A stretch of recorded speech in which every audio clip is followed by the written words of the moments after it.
evening, everyone. Welcome back then to another LFM stream here for round number 4 of the Case King Pro Series, where we are taking to the wonderful land of Hungary and to the very, very tricky circuit of the Hungaroring. Speaking of tricky circuits, last week we were at one of the greatest sim racing challenges that you could possibly have. The Pro Series, of course, taking the action to Mount Panorama and the wonderful Bathurst race circuit, where, of course, yes, the Timu Carpenter Masterclass in the big bad Boatley unfortunately came to a little bit of a disappointing end after contact with Jacob Osterman saw that car fly off into the gravel at Hell's Corner. But it was Amadeo Castorino in the Aston Martin that stayed composed as he took on the formidable mountain and took his second victory in the Pro Series, and very much has brought himself into championship contention as the first quarter of Season 12 comes to a close. But with 9 races still on the calendar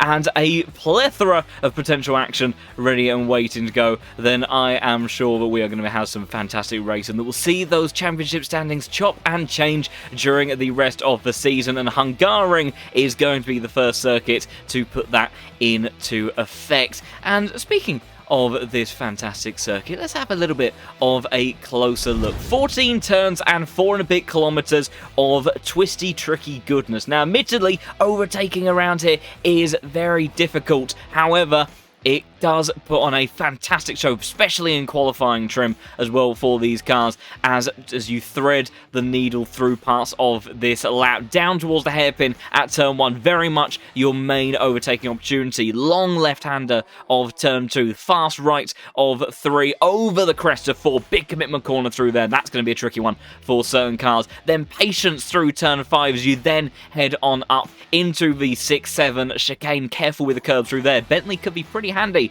through there. Then the series of S's winding away left, then right, then left, then right again as you get in towards the final section of the lap. Then a subtly impactful corner of turn 12. It can make quite a difference on lap time, more so than you would anticipate, and then winding away back and forth through turns 13 and 14. A car that gives you confidence around here in each of those corners will be the one that is king, and it's going to be very interesting to see what the dynamic between each of these are, because you have something like the Ferrari 296, great downforce, great aerodynamic capabilities, will likely be quick, however vulnerable over curbs, as we well know. Similar sorts of stories with the McLarens. Then you swap over to the Bentley, bit of a leery one with the tail end of that car, but that agility and also the way it absorbs the curbs may very much keep that car as a strong contender. But we have a star-studded field once more, and I think actually the most decorated field that we may have had, because we now have 2 drivers with the alien license, Grantus Correcas, after Marco Bischoff has also acquired that fantastic achievement, and we also have some pretty special names in the server as always, but we've got some additions that you may recognise that will be joining us once more tonight. Drivers right now are just closing out their final bits and pieces of practice, and we will look to make our way over and have a look at how they are getting on. As we always talk about, these final moments of practice are crucial and very much a way that can set things in motion for how the rest of this evening of racing will play out. Do you dial in the qualifying performance, or do you look to try to get yourself composed ready for the race? I can tell you, based on what I'm seeing right now, they've also got some extra challenges that they may have to prepare themselves for. So we'll get into that in just a little bit as I sort out these final couple of bits and pieces, and then we will be ready and waiting to go in all of this one and see exactly what the Hungaroring has to offer. Also want to say a big thank you once again. Do say it every week, but that's because you guys are so wonderful and amazing. Of course, all the incredible support that we have had here on the channel over the last few months or last couple of months has been incredible, and we managed to sneak our way over 800 followers last week. I don't think we'll quite be making 900 at the end of this evening, but there is just a chance we could maybe make our way up to 850. We'll have to wait and see, but we have a fantastic grid of drivers that will be putting on some amazing action for us this evening.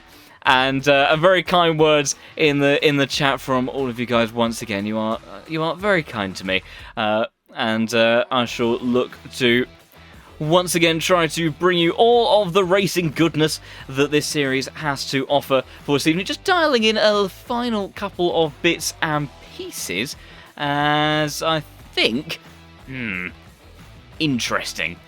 We do have some rather exciting and snazzy looking things to show off for today, but it does appear that unfortunately for me, that things aren't too happy at my end, so I'm going to have to do a little bit of running around in the background, try to see if I can work out what exactly is making this a little bit on the cross side overall. I shall see what I can do, and we shall then hopefully be heading over into qualifying drives. The best times and everything together to see what they can do, as of course getting that all-important lap together when it counts is an extremely tricky task for these drivers to do, because when they have such a close grid, we have seen pole positions decided by the absolute smallest of margins, which has been wonderful for us watching here. So sometimes giving me quite a bit of running around to do in the commentary box, but what it does mean is that we have this incredibly tight grid, and that getting that lap when it counts and when it all comes together is just that much more difficult and that much more impactful on the grid as well. So very important stuff for these drivers to try to sort out and get all of that in place. I think I've managed to cobble together some sort of compromise for this evening. It's going to be a little bit of a different one for tonight, I think, by the looks of it, because I do seem to be having a couple of issues, unfortunately, at this end. But I think, more or less, we should be okay and good to go. So I think we'll make our way into the server, and we'll have things look a little bit like this. And looking at that timing board, first of all, you may notice rather snazzy looking graphics on the timing board with that, as some wonderful hard-working people have been putting together all of this incredible goodness and giving us some very nice looking overlays indeed.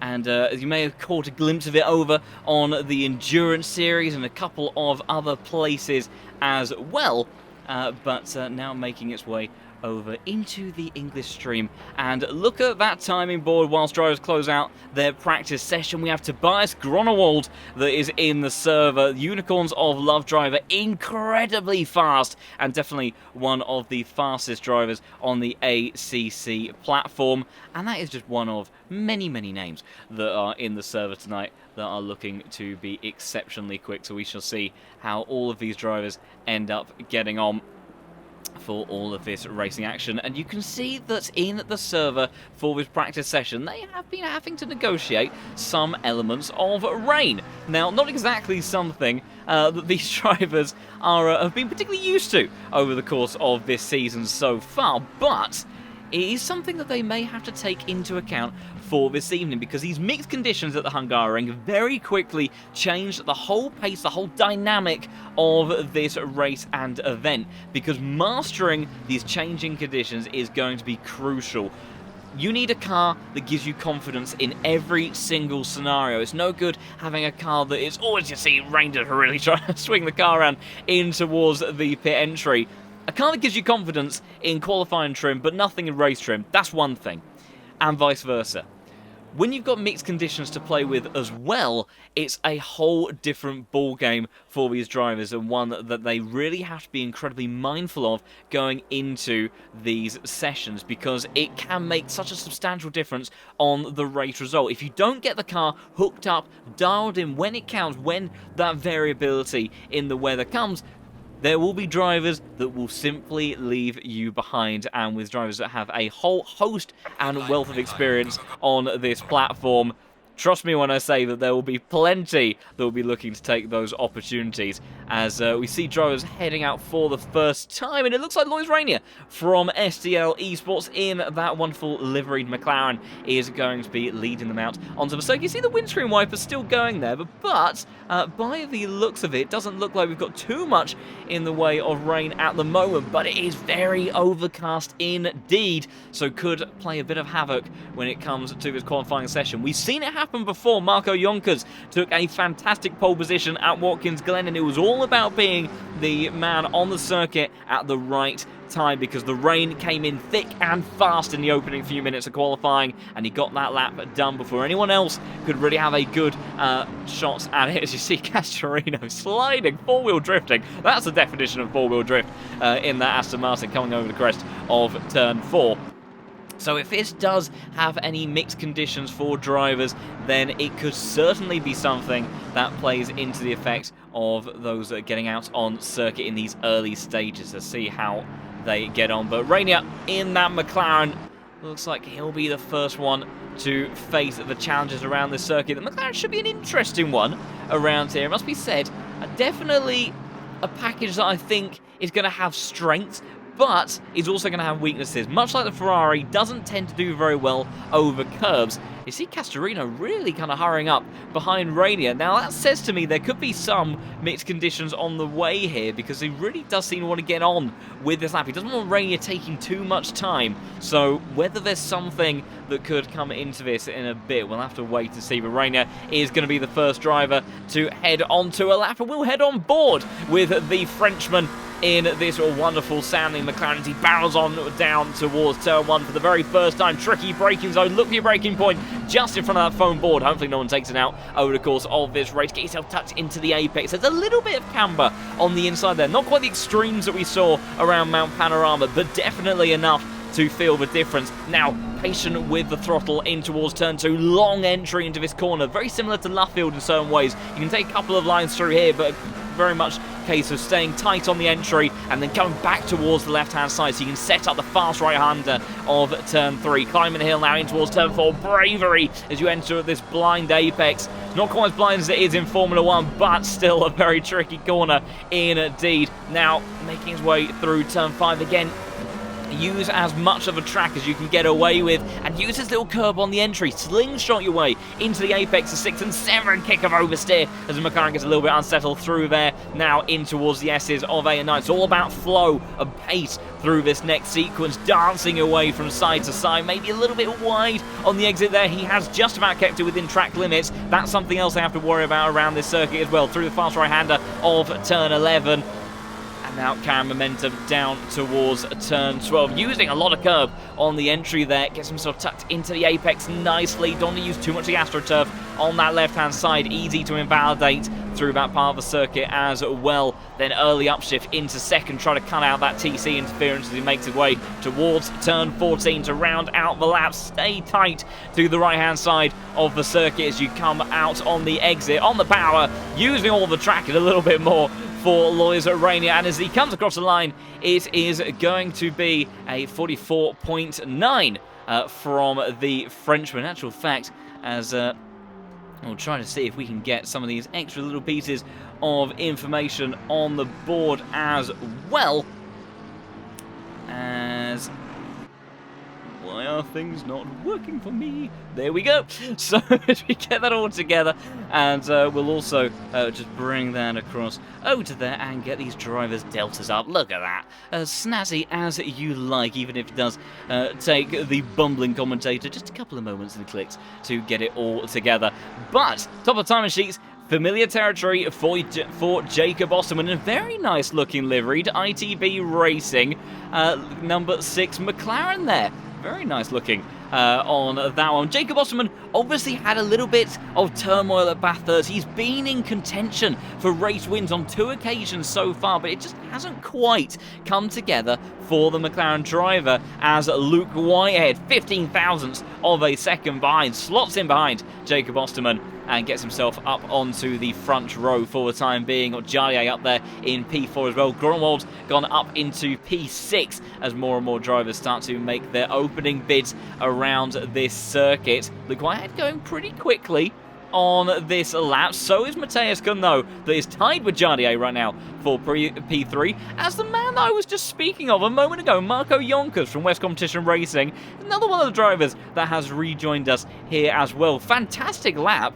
from Michael Frey in the number 39 car. Maybe Porsche in a bit of a better BOP situation than we saw last week. Bathurst was not a fantastic circuit for them. Amadeo Castorino, last week's race winner, goes up to P1. But this man right now, Luke Whitehead, on a charge, flying through the chicane. He's already found 0.3 of a second. He's barely made his way through first sector. Grunewald absolutely smashes the timing sheets, 0.4 up on everybody else in the field right now. He is moving along very nicely in that Mercedes.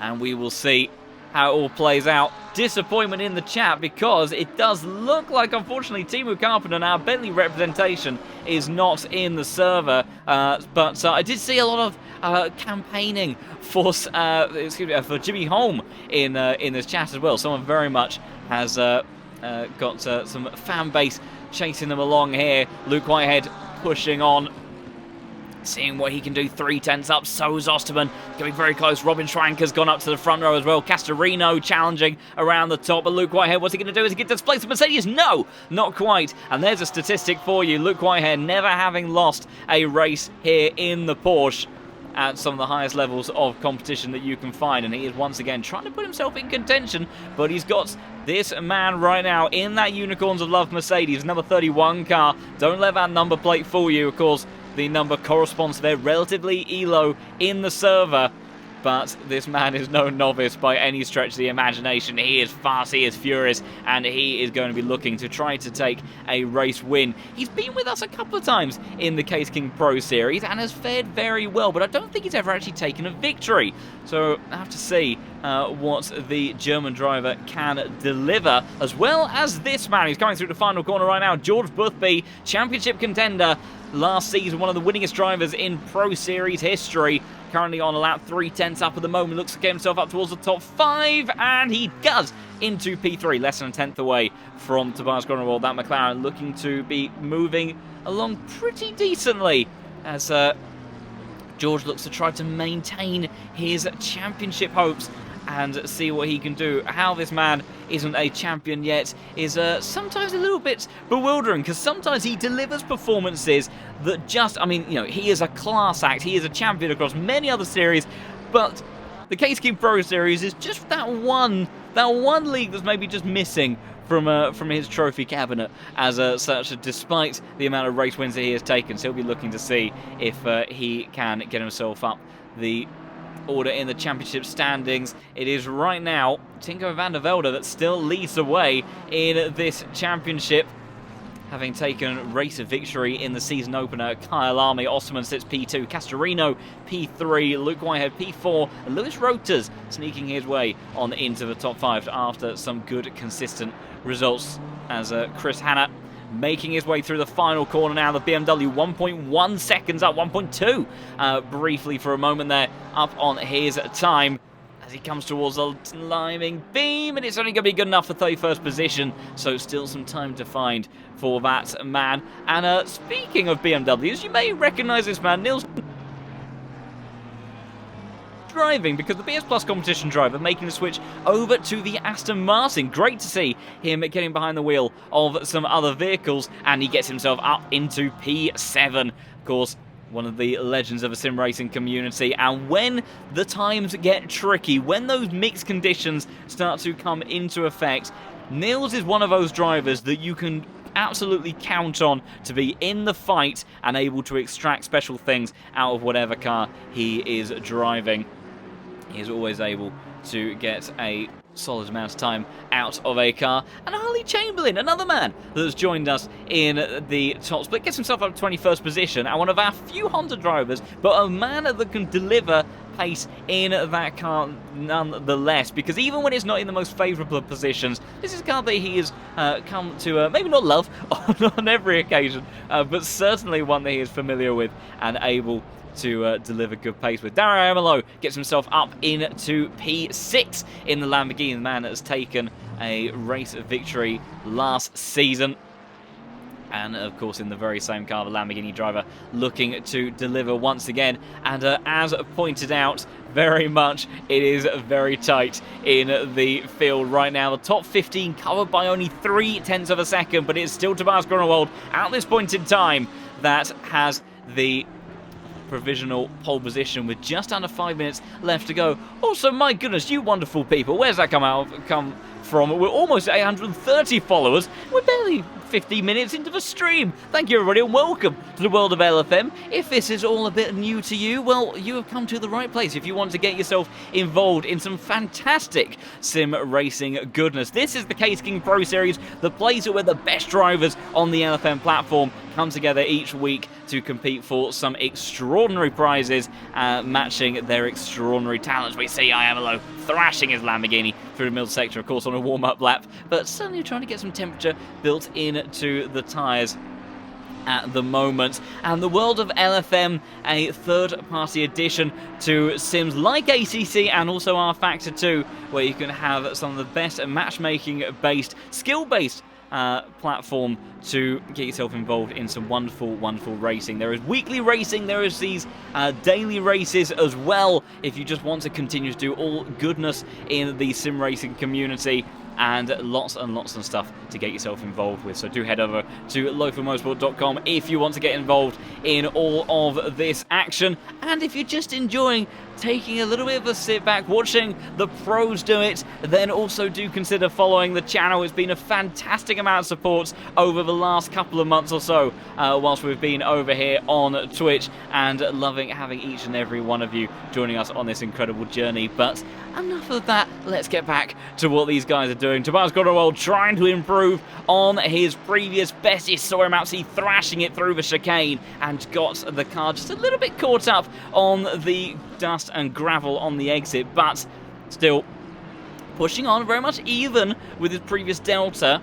You see Yonkers, Castorino, Mateus Kuhn all improving further down the order as well. And I have to say, Marco Yonkers could be a bit of a surprise, as the Delta that he has right now very much contesting at the pointier end of the grid, because these margins are extremely small. Same goes for Castorino. Castorino, in actual fact, is going to hit the timing beam first. He is 0.3 up. Now, that could see him go all the way to the very front of this grid if he can hook up the last couple of corners. Yonkers still flying in that BMW as well. Could still be upset in the final moments of this qualifying. 2 minutes left on the clock. Castorino seeing what he can do in the number 19 car, and it's only good enough for... Oh, I say that, sorry, the timing board didn't move in the way I expected. It is good enough for provisional pole by 100th of a second. Tobias Grunewald improving as well. Marco Yonkers gets himself up into P3. The Castorino, last week's race winner, gets himself up to the top of the timing sheets, but Tobias Grunewald and George Boothby moving very quickly at the moment. The Mercedes, look at those headlights, menacing as you like,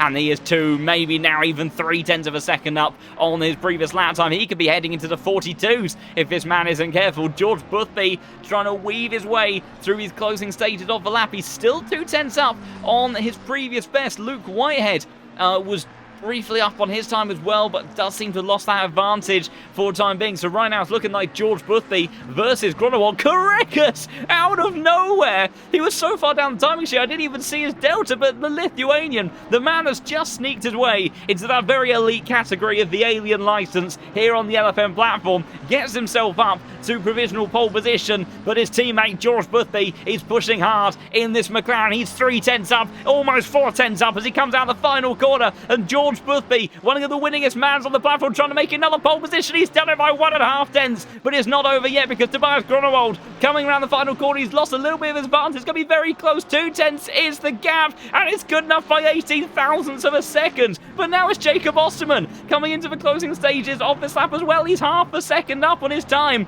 It's going to be very, very tight towards the top as he gets on the power as early as he can in the McLaren. Is it glory for Osterman? Right now it is by 1/4 of a second of 42.9. for number 6 McLaren. Astonishing pace from Osterman, and he will cross the line, and he still has enough time for one more lap. Luke Whitehead coming into the closing stages of this one as well. I'm not sure if he's going to quite make the line. I think he will, so he'll be one of the last drivers to get one final stab at it. But right now, 0.3 of a second is his improvement. Schwanker goes up to P4 as well. Fantastic stuff from him, as Luke Whitehead is just going to sneak his way to the line. He gets himself up to P4, but he's got one last attempt to see if he can do something better. Harley Chamberlain in the background pulls over to the side of the road, and we'll see a lot of those times coming in as well. Lewis Roters also for ITB Racing, 0.3 up on his lap time. He's P5 in the championship and looking like he's moving very quickly. We've got Valentin Barry as well, 0.3 up. Sasha Vassner for the Unicorns of Love team coming through the final corner now. Let's see what the German driver can do. It's gone down to a 10th up on his delta, and it's only good enough for 26th position. Fabio Steyer also 0.3 up for him. Niels Narks as well, 1 to 2 cents up on his lap time, so there is still improvements being found. George Boothby won't be on pole position, though. He has come into the pits. Steyer goes 22nd. As we go over to Lewis Roters in the number 22 car, 0.3 up improvement for him. It's up to P2 for Lewis Roters. A fantastic end to his qualifying session. Marco Jonkers has a bit of the lap left to go. He's still finding time. Niels Narks is in the final sector as well. And Michael Frey moving along very nicely as well.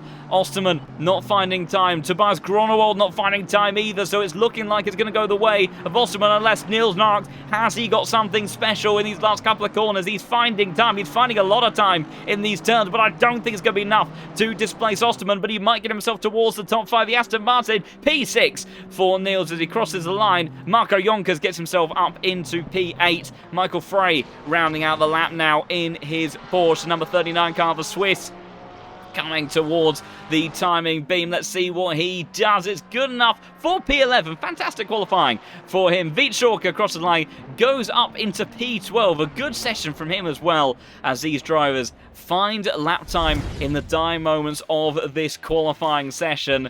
And at the very last glimpse as well, Luke Whitehead managed to get himself up to P2. So it's Osterman and Whitehead that will make your front row of this grid. Fantastic stuff in that qualifying session. Gronewald looked like he'd done enough, but Osterman, amazing stuff in the closing stages there to get that McLaren up to pole position. And of course, a man that has shown himself time and time again to be looking very quick this season, but hasn't managed to close in a victory just yet. But maybe this is his opportunity. Can he hook it up and get it all together this time around?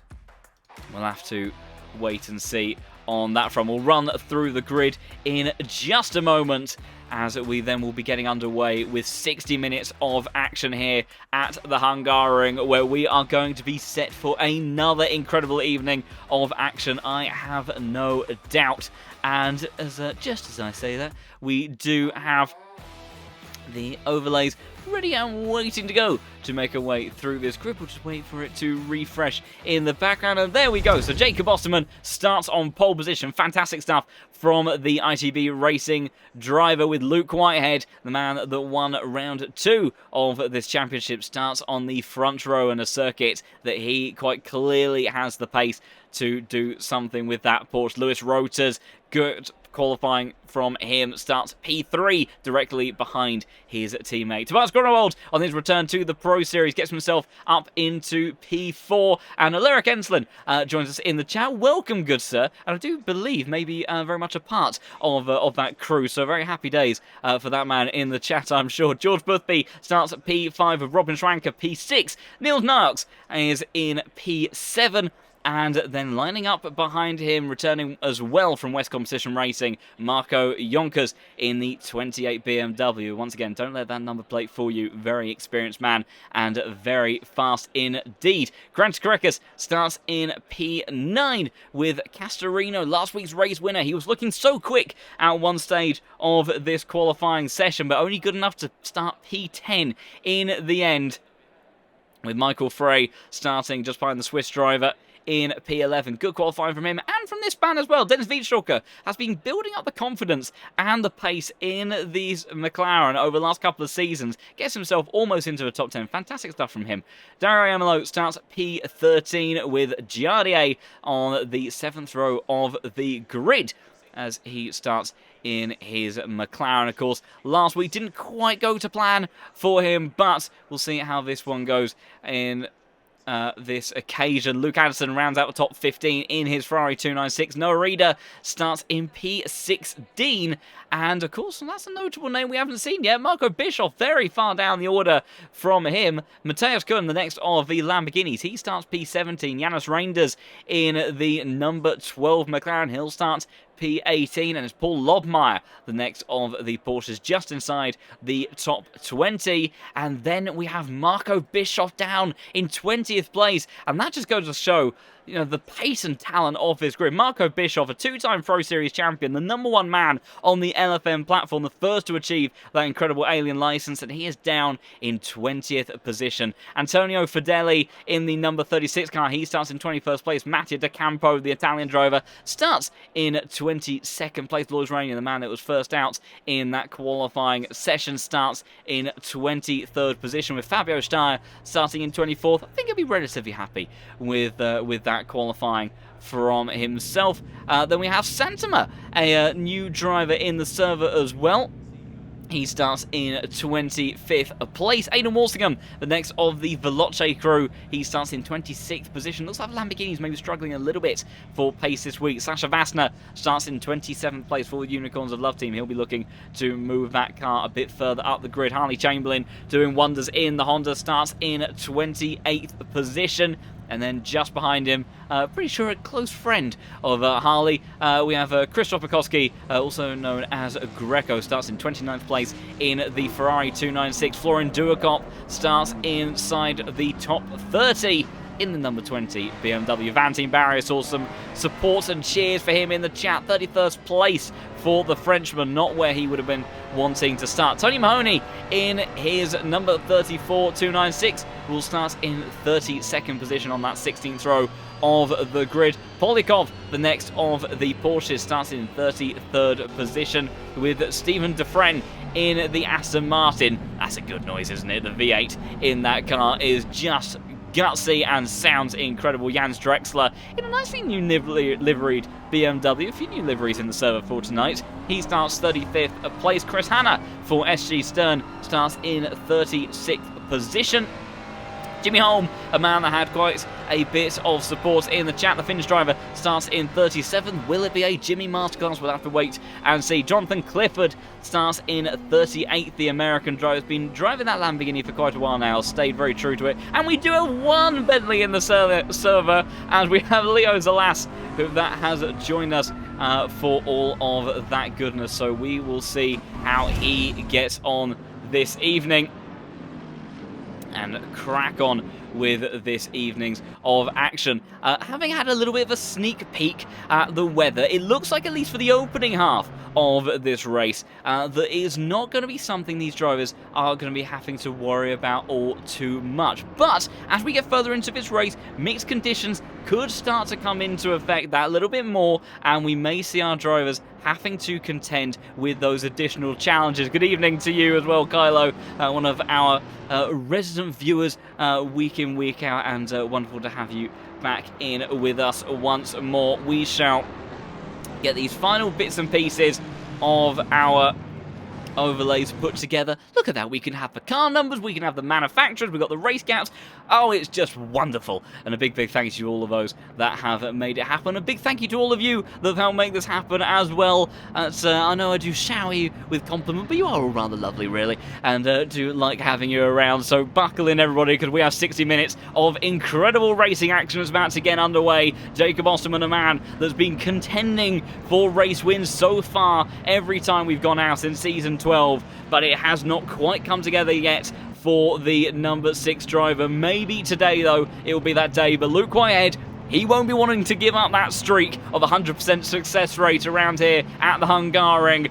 and we'll have to see who ends up taking the victory. But for round number 4 of the Case King Pro Series, waiting for the lights to go out, and it's green lights away then, and it's a fantastic start immediately from Luke Whitehead around the outside, but it's side-by-side action between those two. A little bit of door bang on the entry again as they head towards turn 1. Robust defence from the ITV Racing driver Luke Whitehead, trying to go all the way around the outside, but it looks like McLaren will he get the drive, but Luke Whitehead has the inside, heading in towards turn 2 as everybody flies down towards next part. Luke Whitehead on that inside line, he might just about get it done. He's going to run the McLaren a little bit wide, and Luke Whitehead's into the lead. It's Luke Whitehead ahead for 2 ITV Racing cars of Osterman and Rotors as they head through the sequence for the very first time. You've also got the McLaren of Schwanker and George Boothby very close together up towards turn 4. George Boothby has to concede, and he gets a little bit caught up over the curb there, but does just about manage to keep it together in the end. Oh, it's immediately on the attack once more, trying to go fully around the outside. Osterman almost into the wall. It was like Alonso versus Schumacher through there. The run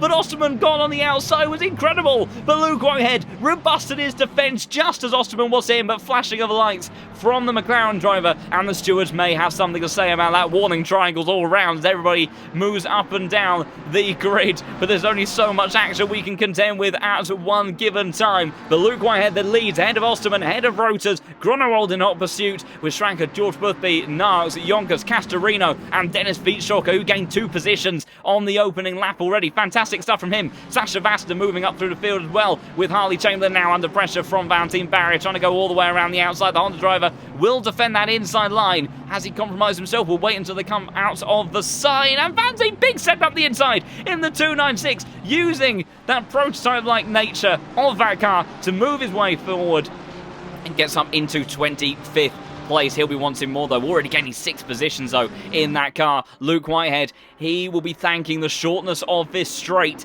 keeping that Porsche a little bit more protected. Oh my goodness, so they got very caught up in the mid-corner there, and it's bumped this entire train down. Luke Whitehead opens up the gap by a few car lengths, and now it's Tobias Groenewold trying to go around the outside of Lewis Rotors. Mercedes, very long line through turn 2, surely can't make it stick, and he can't. Very tricky to get the move done there. It works sometimes quite nicely if you've got a big tyre advantage, or in the world of Formula 1 where you're able to make use of that extra grip around the outside. But in these GT3 cars, they've got aero, they've got downforce, but they haven't quite got the grip to work with in a corner like that. So Groenewold will have to stay in P4 for the time being. But he got very caught up through that sector as they duck and dive through this middle part of the circuit. You can see Mercedes hunting the back of these 2 McLarens. They're looking a little bit more settled through the chicane in race trim, but Luke Whitehead getting the move done early on, but is not being able to get away from any of the drivers in this train. We saw how close the margins were in qualifying. It's looking just as close once more. Luke Whitehead, of course, with the fastest lap so far, but we'll see. Will that end up going the way of somebody else in just a moment? Carreca's putting pressure onto Iamolo, who's got a little bit of a gap to Jardier in front as under brakes. Out no reader, looking very handy in that Lamborghini, but not able to put a move on the McLaren driver as they head in towards the closing few corners. Although, looking at it, has dropped a little bit away from Iamolo in that last part of the lap, so maybe opportunities could open up for the drivers then as they charge once more down towards turn 1. We'll check in with our leaders. Osterman hunting down the Porsche in front, but once again unable to do anything about Luke Whitehead as we go on board the rear diffuser of the number 4 Porsche. The flat 6 roars into life as it comes out of turn 1.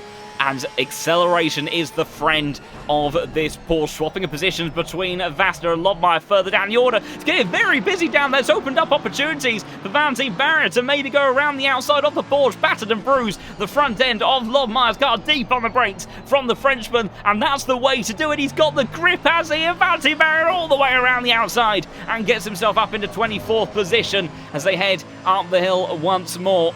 And seeing what he can do. Addison has just got the move done over one of the Porsche drivers as well. That was Polyakov, and he moves himself up the order as Harley Chamberlain gets the move done on Lobmeyer too. So Lobmeyer dropping like a stone right now. Heavy damage by the looks of it on board that Porsche, and has not got the cornering capability that right now he is wanting. Marco Bischoff, poor start from him, 28th position he has dropped down to, so not able to deal with the opening lap of this race particularly well. May have got himself caught in some trouble there as Such a twisty circuit. Meanwhile, as we check in with our leaders, the unveiling behind that rather ominous sign, Osterman all over the gearbox of Luke Whitehead. Whitehead may have been able to get the job done in the opening lap, but Osterman, he's got something to say. He wants his first race win in the Case King Pro Series.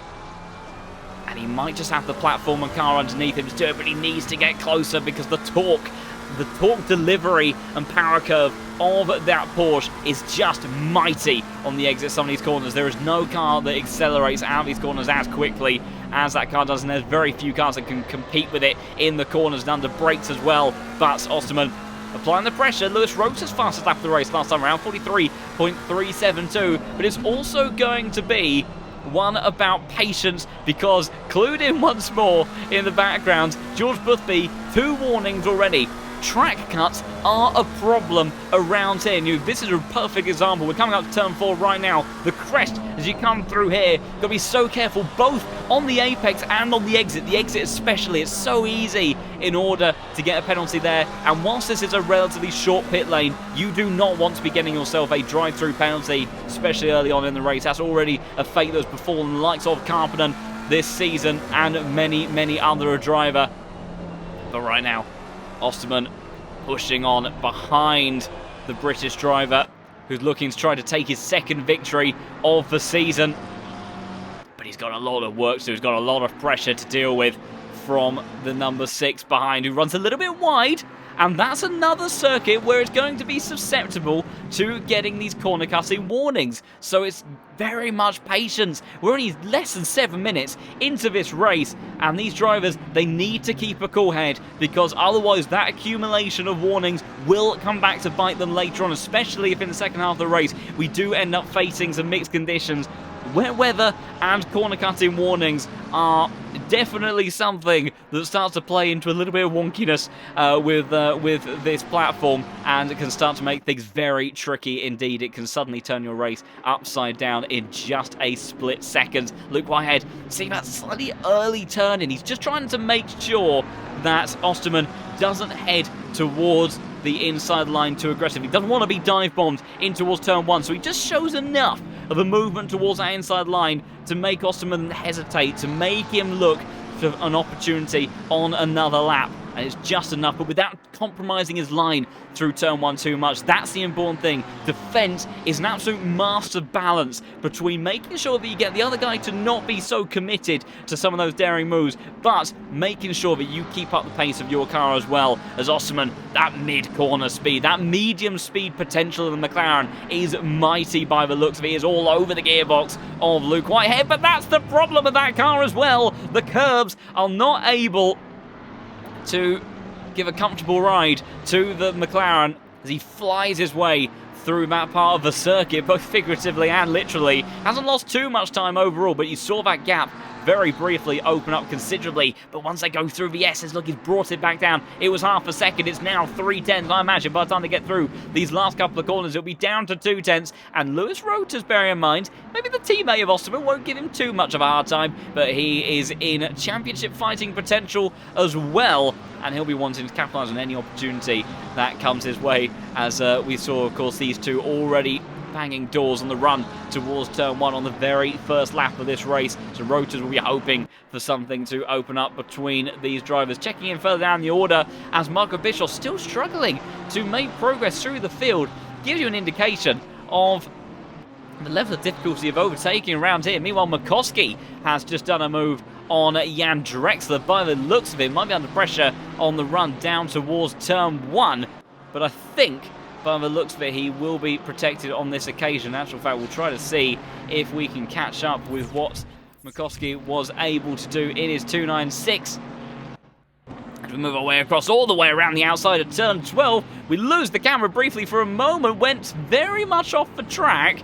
Jan Drexler may not have been too pleased about that one, because that inside line then gave him the opportunity to go for the move in towards the next couple of corners and get himself up the order. I can also tell you right now, Luke Anderson and Polyakov are swapping positions as well. We'll try to catch up with them in just a moment when we come out of this replay. But Mikoski did get the move down. Of course, we'll catch up with stewards' inquiries at an appropriate moment.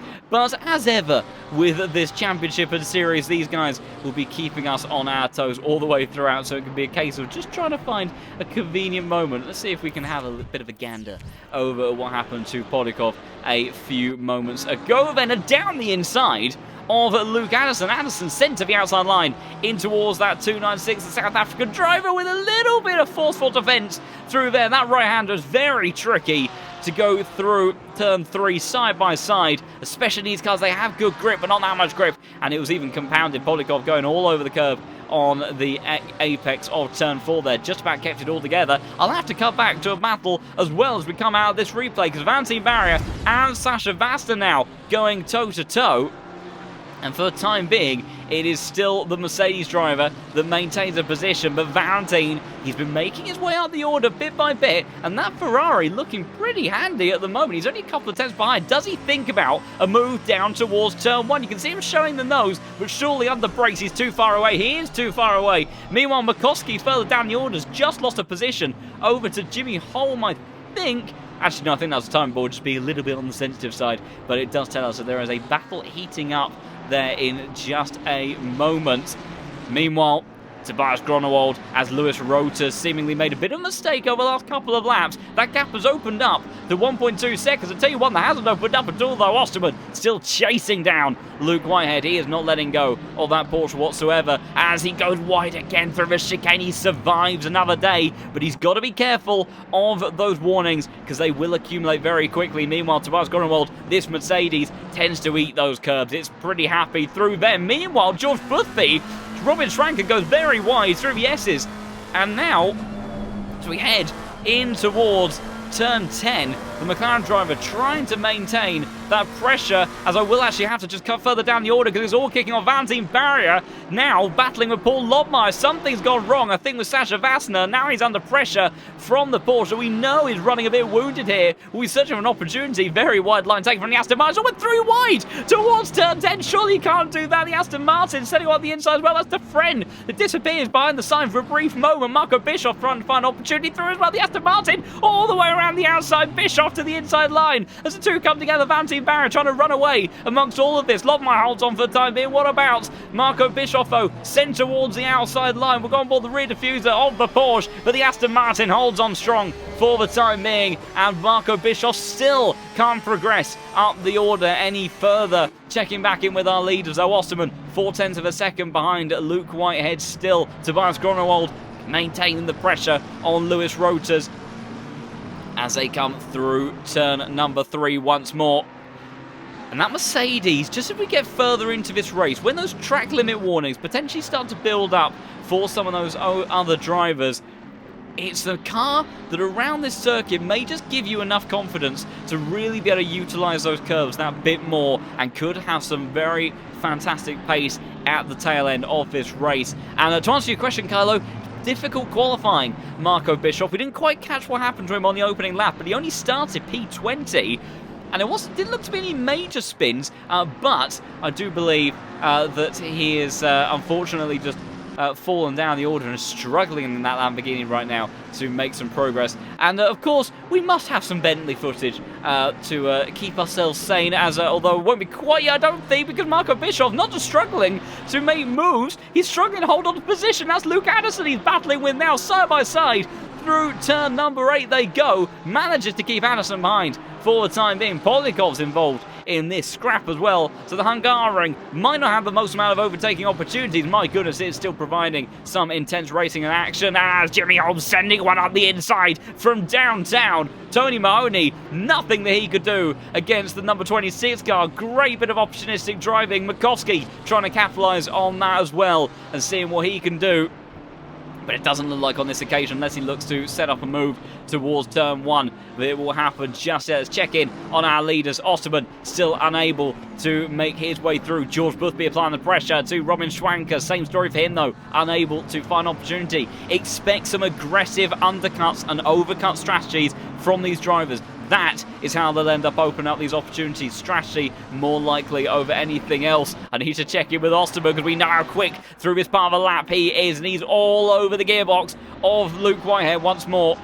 to head through the right-hander, but it looks like Whitehead safe into this sector once more, as something's kicked off there. McCoskey dropping some positions, and there's your bit of Bentley goodness. Leo's alas in the number 29 car, up 5 positions right now, as made his way up into 34th place. Timo Carpenter, of course, not representing the Bentley this week. Samir Foch as well, not in the server with us, but Leo is doing his utmost to get that Bentley as high up the field as he can. We'll see how this car handles, actually, through the chicane as we go on board. Any excuse to go on board with this thunderous machine, as not quite as good through there as I'm sure that he would have been hoping. I think maybe partially due to a slightly awkward line through a plant. You do have to be very aggressive with the curbs. If you're tentative about it, very likely to actually end up compromising the car overall. If you stay away from the apex, it won't upset the car, but if you take sort of a halfway house approach and you clip that sausage curb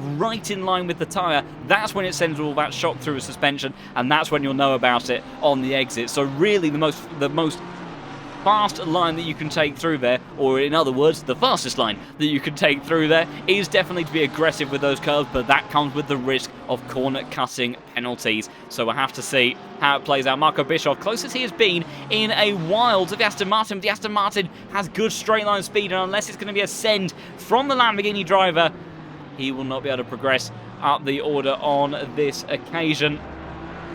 So we'll see if he's able to do something later on in this race. Pretty fun fight building up at the tail end of the top 10. Robin Schwanker still being pursued by George Boothby, Nils Narup, Marco Jonkers and Castorino, all in this mix as well. Very busy stuff for him to be dealing with. Looking in the mirror, George Boothby, rare mistake from the number 3 car, and now it's getting very complicated. Nils Narup looked to the outside, couldn't do anything there. Marco Jonkers trying to go around the outside of him, and it all starts to back up, and Robin Schwanker goes from being hunted down by 4 cars to suddenly say, thank you very much, lads, and he's got a pretty decent gap behind him now, and able to just have a little bit of breathing space and try to get himself dialed in once more. But now Nils, after trying to be opportunistic and go around the outside of George Boothby, has to be worried about that BMW of Jonkers and Castorino in the other Aston Martin just behind. See what's the speed difference going to be like towards turn 1. The problem is it's such a short straight in the grand scheme of things that it just really are not able to get much of a toe effect down towards that first corner. I think the Aston of Nils will be safe. What about Castorino? How's he fare in this number 19 car? What is the straight line speed like as they head towards turn 1? And just nothing, no progress whatsoever towards that BMW, and they will continue to push on. And yes, I completely agree. A bit of an odd sight to see the BS Plus competition livery on the Aston Martin, but an interesting thing to see Nils taking on a different challenge. Meanwhile, challenging Florian Duacop is Santama at the moment on the inside line. Almost contact between them. Fantastic racing, wheel to wheel through the entirety of turn 2. How do they fare through turn 3? We've seen it go wrong before, and it's going to be a similar story. Santama sent onto the asphalt, still on the grass, but he's still got a nose on the inside line. Surely doesn't try to keep it there. It towards turn 4. Brave stuff. Florian Duacop just about gives him enough room on the outside line there, and they get through there, thankfully, very safely as they come up in towards the middle sector. Santama, though, has to concede and go down into P19, and Florian Duacop in that BMW continues to make his way up the order. And speaking of which, we will try to see exactly how we are faring in terms of these positions. Look at this, 12 positions for Florian Duacop. He is on an absolute mission around this Hungaroring race circuit, as I don't think anyone else in the grid is looking to contend with that. No, Florian Duacop, by far the biggest winner so far in this race, and moving his way up into well inside the top 20, could even make top 50, maybe even top 10 if things continue to kick off in front of him. We know just how good he can be, of course. Dominated 99.9% of the race at Bathurst a few seasons ago. Did have a minor calamity on the penultimate lap and managed to sort of just kind of shuffle his way across the line in the end. But he is a race winner in the Case King Pro Series, and that is no mean feat. And yes, the call for box comes on in, and that is because the pit window is going to be enabled very, very shortly. So mandatory pit window that these drivers must serve their stop in. And how will these drivers look to play it? Will they go for track position? It's you know, we've seen how hard it is to overtake around here, so I feel like that is why you have these these two ends of strategy that may work. You either need track position, undercut, and do all of that stuff, or you need the tyre advantage, because otherwise it's very unlikely that you will end up getting past. As Jacob Osterman again pushing Luke Whitehead along, a Whitehead still scrambling around in that car. He hasn't quite looked as settled with this Porsche today. He's quite clearly got pace, but he just doesn't seem to quite have the same level of composure as we saw from him at round 2, where he took victory. And he just, that was a setup that he felt was one of the best setups that he made. He felt dialed into the car. And Luke Whitehead, an absolute weapon in this Porsche platform. But right now, he's feeling the pressure of those two McLarens behind. Gronewald's dropped back a little bit now in that Mercedes. Maybe as the tyres have started to wear, the Mercedes does tend to chew through its tyres a bit more. And Luke Whitehead doesn't come into the pits. What does Osterman do? Neither does he. None of these drivers coming into the pits at the very first moment. So they don't want to get themselves into too much of a sticky situation later on when it comes to those tyres wearing out. And they're just trying to keep their options a little bit more open.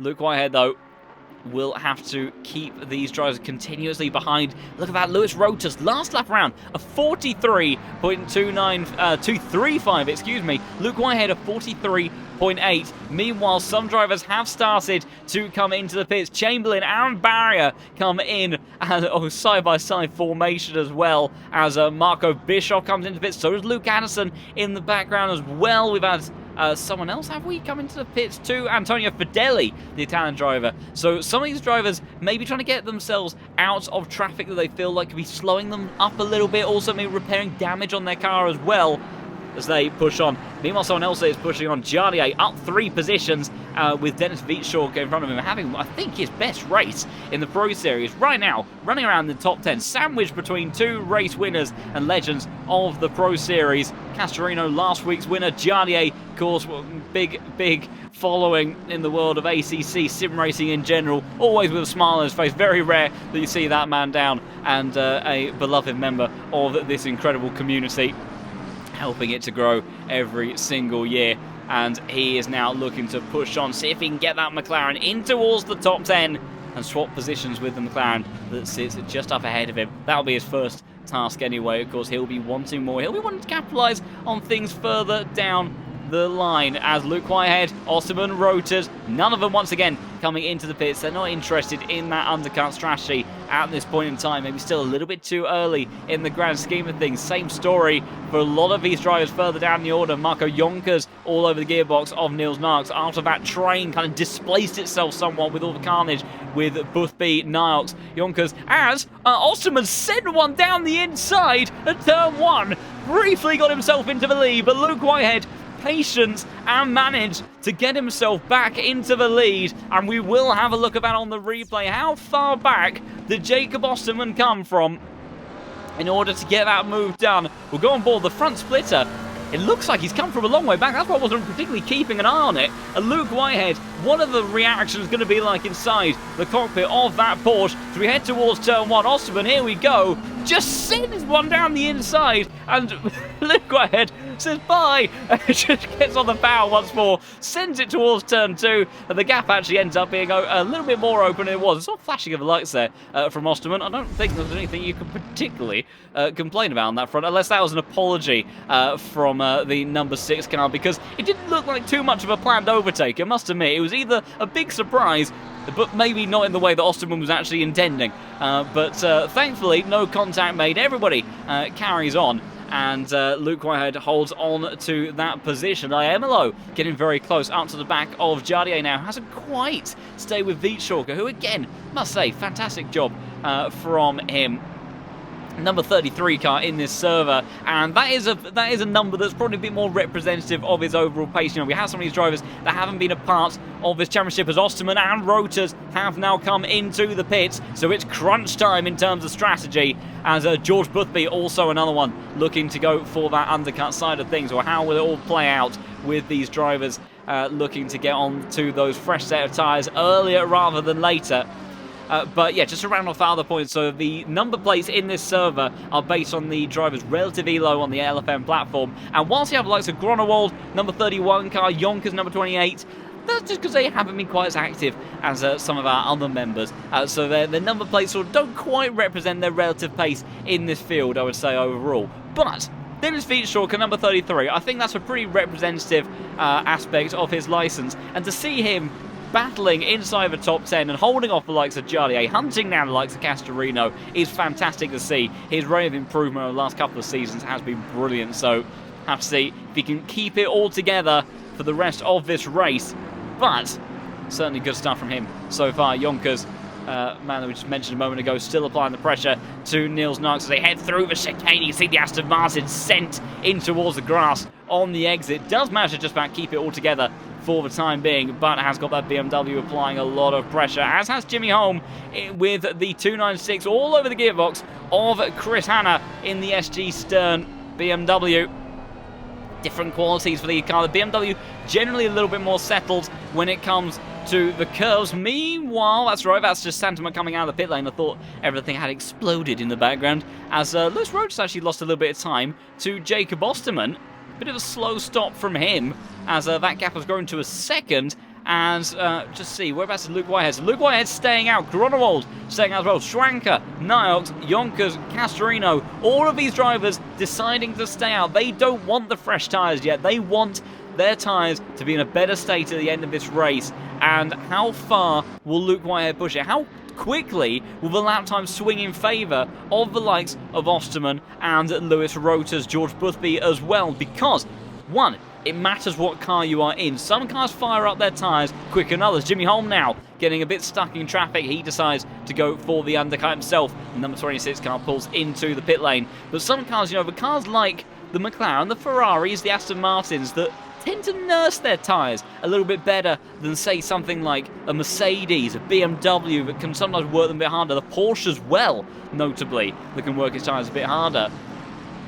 That slightly dampens the power of the undercut strategy because you don't get that same level of performance delta to those that are still running around on those older tyres. So that's one aspect that can play into effect on the undercut strategy. And also the nature of the circuit as well. This is a circuit where the tyres should get up to temperature pretty quick. You've got a flurry of corners that will be hitting your car thick and fast to get those tyres up to temperature. But the detriment of that is that when they are not working in that operating zone, when you are still maybe slightly lacking a little bit of pace to those that are on those tyres still but haven't pitted yet, that again dampers the ability for you to close in that gap and get that ever so crucial track position, because then in the long run of things, if you don't have track position after your undercut, you're just in a detrimental phase of the race from there. Meanwhile, Luke Whitehead and Robin Schwanker decide to come into the pits. Tobias Gronewald has decided to stay out in his thunderous Mercedes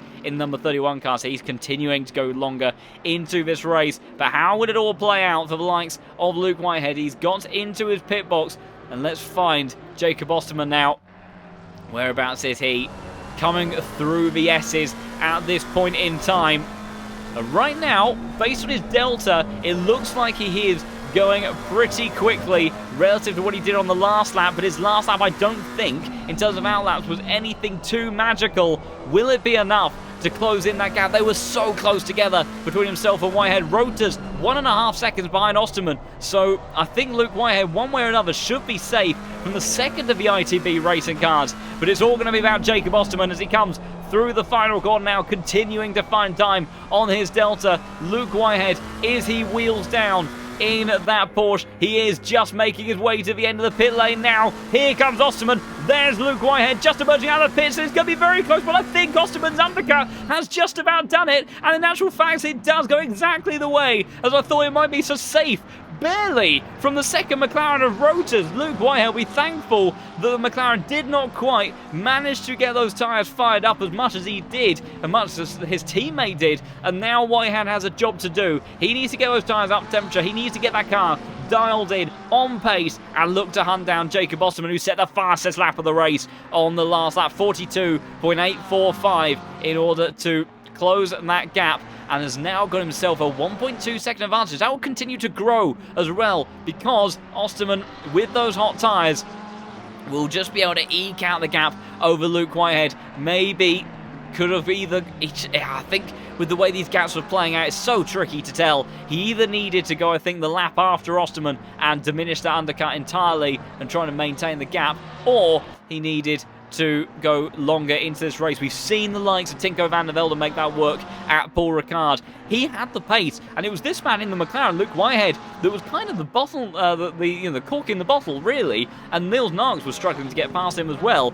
And Tinko, he went long, he lost a lot of time, but he had those fresh tyres, and then when the opportunity came, at a circuit that's significantly less dominated by cornering performance than the Hungaroring, he was able to find a way through both of those cars and get himself up into a race winning position. So it could be a little bit too middle groundy now for Luke Whitehead, having not particularly offset that performance as much as he would have wanted, but crucially he is ahead of Rotors, who I'm sure would have done a little bit of team game there to try to help keep Whitehead behind, and will try to hunt him down at any opportunity. Gronewald comes through. He holds on to P4, and he was the last man of this top 5 group to pit. George Boothby definitely closing the gap to this group, but how good will Gronewald's tyres be as they progress on in this race? He's the only man that's going to have fresher tyres for the second stint than he did for the first. In terms of this top part of the group, Yonkers applying the pressure as well on his strategy, but I don't think it's quite worked out in the way that he would have wanted. He's almost 3.5 seconds behind George Boothby, and George Boothby is on a move. Those tyres are very much up to temperature on board that McLaren, and this Mercedes is just going to struggle for another half a lap or so. It will take a little bit of time as George Boothby and Tobias Gronewald both get themselves up over that inside curve a bit more than they would have been intended, hop their way over into the grass and try to push on. As you can see, bit by bit, it just looks like that Mercedes starting to get himself into a working window. It doesn't take a massive of time, but does end up getting them into a position where they can start to push on as much as they would like. As we go on board with the cockpit cam, that for one reason or another seems to be a fan favourite for the evening. George Boothby, though, unable to apply the pressure too much to Gronewald, who seems to have got himself settled at this point in time. Man, that is going very long into this race. Amadeo Castorino in the number 19 car, of course, the man that won last week at Bathurst, trying to see what he can do on this overcut strategy, as the Aston, of course, very good at preserving its tyres in the long run. But he is going to need to come in eventually, as yellow flags for the likes of Niels Narks as Robin Schwanker cuts across the nose of the Aston Martin and gets himself up ahead. Meanwhile, Noah Reid is going to appear just in front of Matthias Kuhn in his Lamborghini. So more and more drivers serving their pit stops. Now Aidan Walsingham, the next one, he's going to be behind Harley Chamberlain in the Honda. As the order starts to go, and reinstates himself, Marco Bischoff finally able to send a move on the Aston Martin, and there's almost contact. The Aston tried to close him off, but in the end, the Lamborghini driver forces the issue, but I don't think it's over and done with just yet, because the Aston of Defren tries to go up the inside. The nose is cut from Marco Bischoff, and the number 1 car gets himself up a position, but still he'll want more than that. This is not where Marco Bischoff is used to fighting, and this is only right now net 27th place in this race. Castorino comes into the pit, so does Karekas. Florian Duakop continuing to stay out on his original set of tyres in the number 20 car. See what we can do. Tony Mahoney into the pits as well, as your race leader starting to make her way in towards the final sector. 2.2 seconds a gap between Osterman and Luke Whitehead, and it did look like in the early phase of this race that Osterman had the better pace. He had the pace advantage over Luke Whitehead. I'm a bit surprised that Luke Whitehead didn't bail into the pits immediately and tried to maintain track position, because it looked like that was going to be the thing that could have kept him alive, because both McLarens did seem to have good pace. And whilst Luke Whitehead, he is definitely something special behind the wheel of that Porsche. He's special behind the wheel of any car that he gets behind. It does look like right now, again, as 0.2 of a second, the difference between himself and Osterman. As Osterman continues to extend his lead, Castorino comes out just behind Niels Narks. Goes a little bit deep, though, in towards turn 1. He may be under a bit of pressure from Jardier as they head up towards turn 2. See if the McLaren driver can do anything. I'm not sure he can.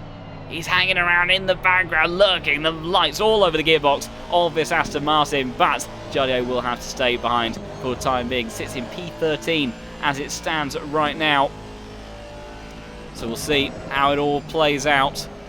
As that's a wide moment for Castorino. Those tyres quite clearly not up to temperature in the way that he would like. Jardio hunting for an opportunity. Can he get the over and under towards the chicane? The answer's no. The Aston Martin just about squares it up enough in time, and now it is single file through a decent portion of this sector, unless a major mistake is made, and it's not. So they will stay as they were. Meanwhile, only drivers not to come in: Florian Duakov, Nikolai Polikov, and Jan Drexler, who does come into the pits on this occasion. As who was that was stuck behind them? That was number 35 car, I think, of... We can try to find who that was. Nope, that wasn't Fabio Steyer. That might have been Christoph. Might have misread it. I think it was the 25? No, now I'm completely confused. Anyway, there was a Ferrari that I think was a little bit out of position. Bentley of Zalas trying to send one up the inside of Sasha Vasta in towards the chicane. That's never going to happen. That's a very tricky one to get done. You really need to be firmly alongside in order to make a move like that. As dust kicked up by the Mercedes drivers, they weave their way through this very tricky middle sector. Don't think we've seen too much in the way of drive-through penalties so far. And I don't think we've actually seen too much in the way of stewards' inquiries either. Oh dear, no, I was a complete lie there. I've just checked the stewards' inquiry sheet. They've been remarkably busy, actually. As we'll tune back in on this fight. We'll have a little bit of a run through and see what has been taking place. Another 36 car received a 5-second time penalty for pushing one car off the track on the very first lap, and that was Antonio Fedeli. As meanwhile, Marco Bischoff sends one up the inside of Paul Lobmeyer. We know Lobmeyer is struggling in that car, and Marco Bischoff gets himself up into 24th place, also benefiting from some of those that have pitted rather late in this race. And the two-time Pro Series champion continues to move his way back up the order, because he started in P20. He'll be wanting to at least recover to where he started. Florian Duakop comes into the pits now as well. What about Polikov? Will he make the same strategy call as well? He's a man that quite often likes to go long in these races, and he's going to continue to go long in this one, so we'll see how that plays out. Number 21 car gets a 10-second time penalty for causing a mass crash.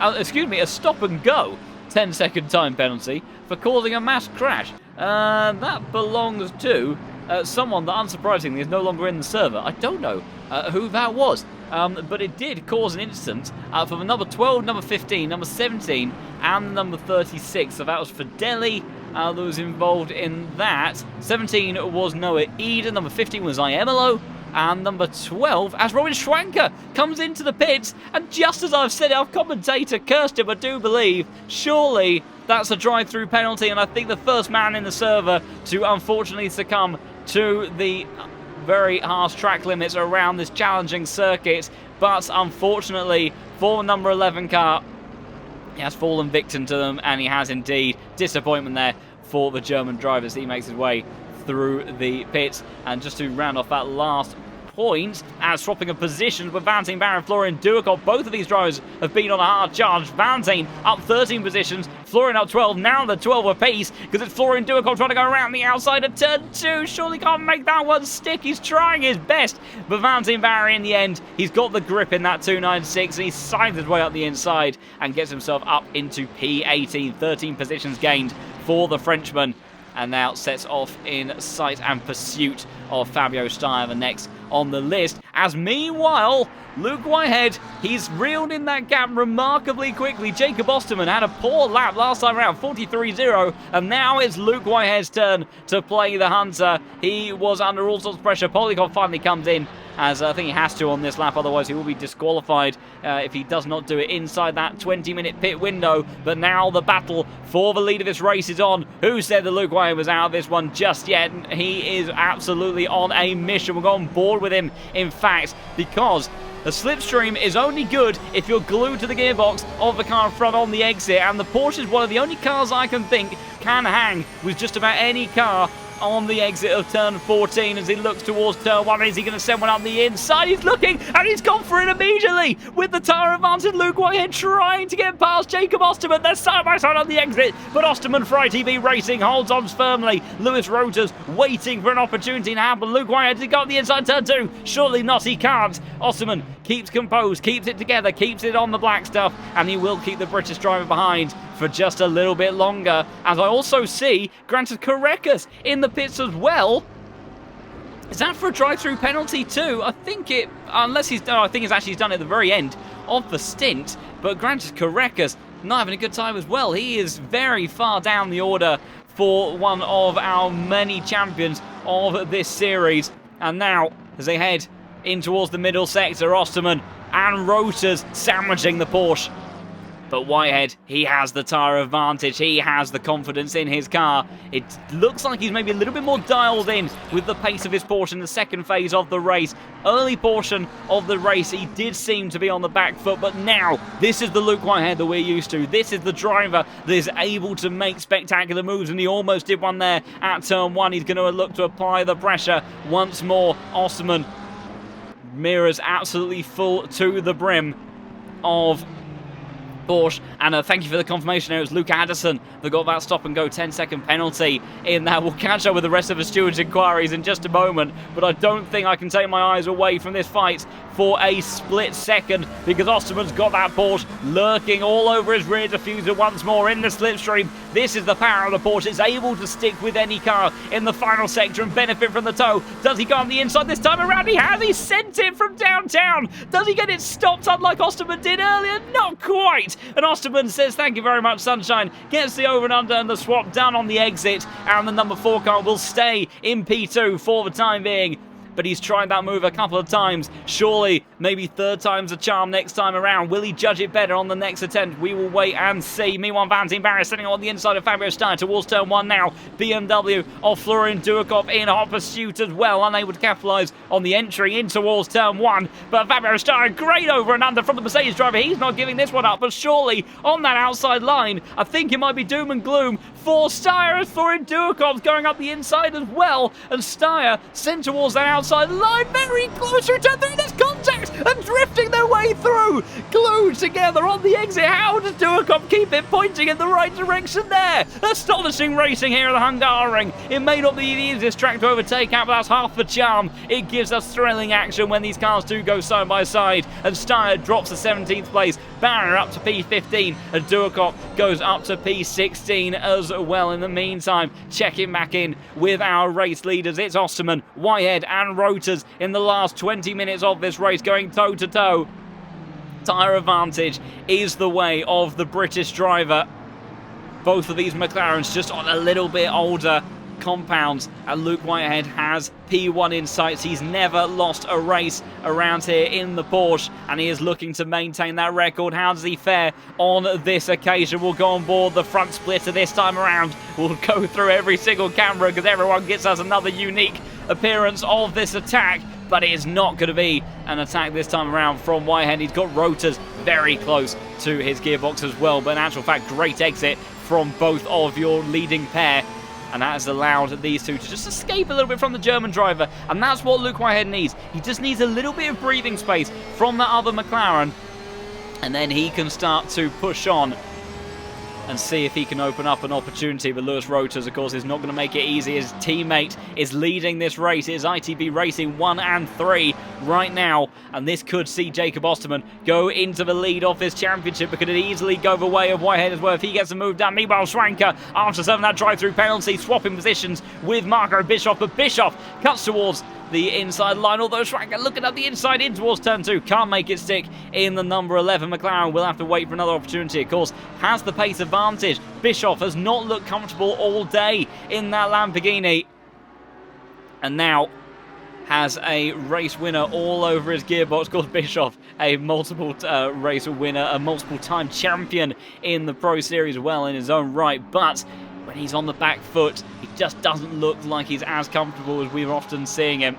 And we'll see how he gets on into the end stages of this race. Big welcome to those that have joined this chat for the first time, and big thank you as well for the kind words. buckle in because these final 15 minutes of this race are going to be crazy and down to the wire. Luke Whitehead is a 2/10 gap to the McLaren. This is definitely the closest that he has been so far. Osterman having to go defensive already towards the inside line. Luke Whitehead's going to be sent towards the outside line, but surely, oh, it's a big cutback towards the inside line, towards turn 1, and this time he's nailed it on the apex. Osterman towards the outside, barely a car's width given, barely anything given on the exit, and crucially Whitehead towards the inside line again, towards turn 2. Osterman brave on the brakes. This is like lap 1 all over again, and Whitehead, he's got the tyre advantage and he's got the position. In towards P1 he goes, and it's Osterman P2, Rotas P3, and Luke Whitehead looks to maintain this streak, and with the tyre advantage and brilliantly executed towards the first turn. He's had 3-4 tries at it now, but he finally gets the job done. But now he's got to remain composed in this final quarter of the race. Penalties have been dished out to many a talented driver already in this field, and Luke Whitehead could be just as vulnerable, but not as vulnerable right now as Jimmy Holm around the outside. The McLaren driver of Rangers trying to see what he can do in the number 12 car,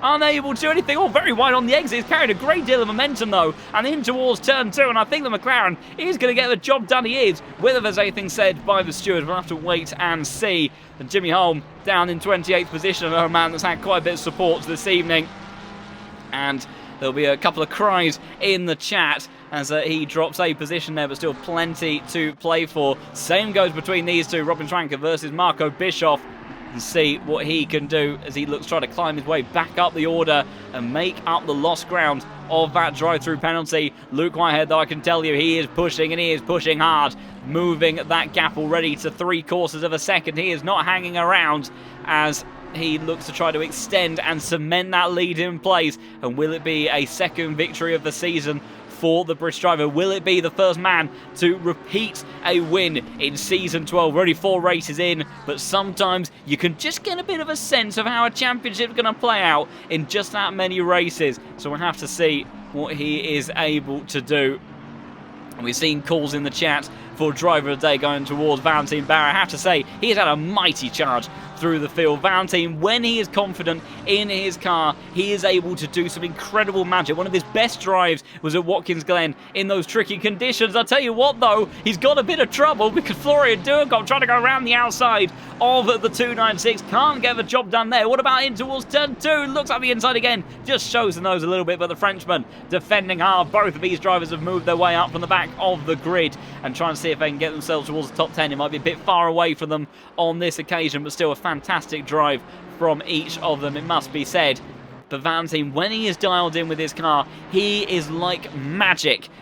And it just, qualifying doesn't always quite come together for him. But if he is settled in with his car, he can do some incredible things. We saw a masterful performance from him in the rain at Watkins Glen.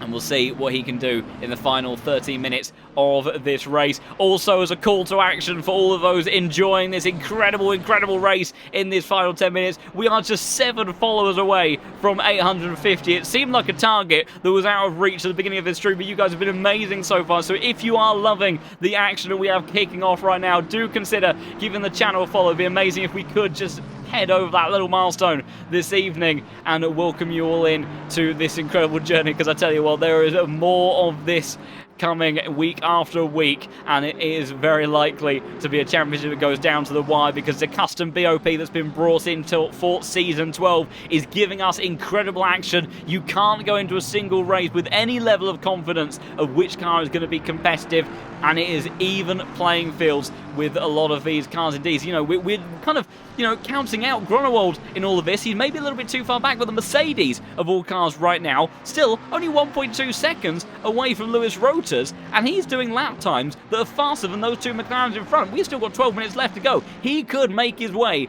up into the podium in these closing moments without a shadow of a doubt. He is definitely a driver who has the pace, the ability and confidence in a car that he knows extremely well to do that. So keep an eye on the German driver in these closing stages. So settled through the chicane, absolutely buttery smooth, and it's almost like watching Castellino's McLaren at Monza last season. It was just gliding its way through Ascari from one apex to the next, and that Mercedes looking remarkably composed through there. Of course, certain cars do naturally accommodate the curbs a little bit better than others, but it also comes down to setup choices as well. The suspension stiffnesses, the damper settings, mastering the rebounds, but that's not the way you want to do it. Harley Chamber, they're trying to go to the inside. Oh, almost cut off completely, and Adel Walsingham now around the outside, opportunistic driving inside for turn number 8, and he's got the move done. And Harley drops down towards P20. Walsingham, though, he finds the opportunity. He finds the momentum, and he finds a way into that P19 spot. Santama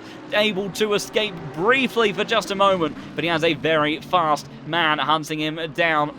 Aiden Walsingham, of course, a winner in his own right. Fantastic move from the Lamborghini driver as he looks to try to charge his way further up the order in the final 10 minutes of this race. Luke Whitehead has broken away from Osterman and Rotors. It's a second that separates the Porsche from the two ITB Racing McLarens now, with Gronewald still applying the pressure, still moving quickly, but not as quickly as he would have wanted at this point in time to be challenging for those podium positions in the closing stages. Meanwhile, Iemelo versus Veet Shorker. Veet Shorker, a tremendous drive from the McLaren driver, trying to get his best ever finish, I do believe, in the Case King Pro Series, but he's got a race winner. He's got a menacing Italian behind him in that Lamborghini that is extracting a fantastic amount of pace out of a car that doesn't look like it's particularly on form with those the other manufacturers in the field this evening. But Veet Shorker, he's keeping himself composed, and he just has a handful of laps left to go.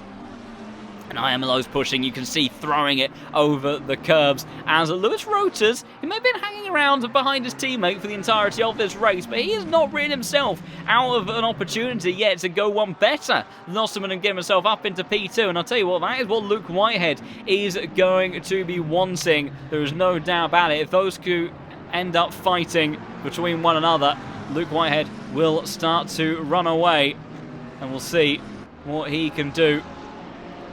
They fly on down towards turn 1 once more. Seeing what this McLaren can do. Is too far away, 3/4 of a second the gap as they cross the line for Rotors and Whitehead. You can see that tyre advantage has just started to level off. The pace drop-off that we saw in the first stint now starting to align with that tyre difference, with Whitehead excuse me, with Whitehead on the fresh tyres. And now we're starting to see these McLarens just keep Whitehead a little bit more honest in these closing laps of the race. Is it a little bit too little, too late for Osterman to get himself into a race-winning position? We'll have to wait and see, but he's definitely hanging on to the back of this Porsche.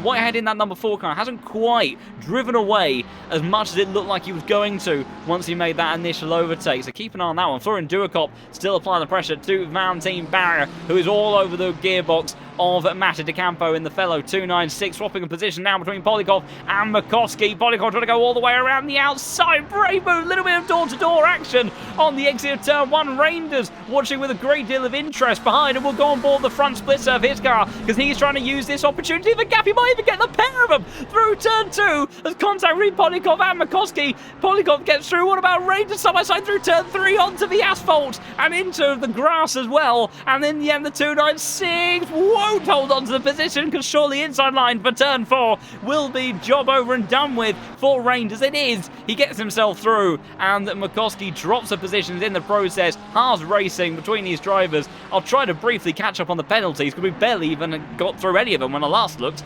So we had another 5-second penalty for the number 21 car. We looked at earlier. Then we had 5 seconds for the number 39. That belongs to, who is that in the field? That is Michael Frey, the Swiss driver. Not great for him.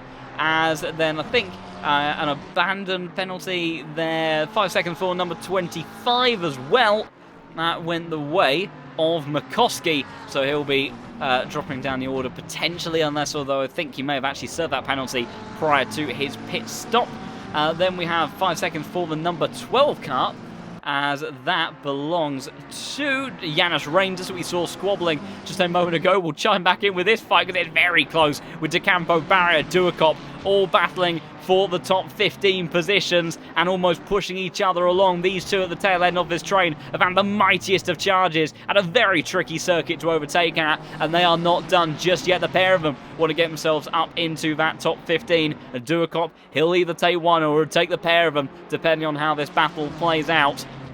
Meanwhile, a warning for the number 1 car. So that was Marco Bischoff. A warning for contact, so he got away without a penalty. 5 seconds for the number 14. That belongs to Valentine.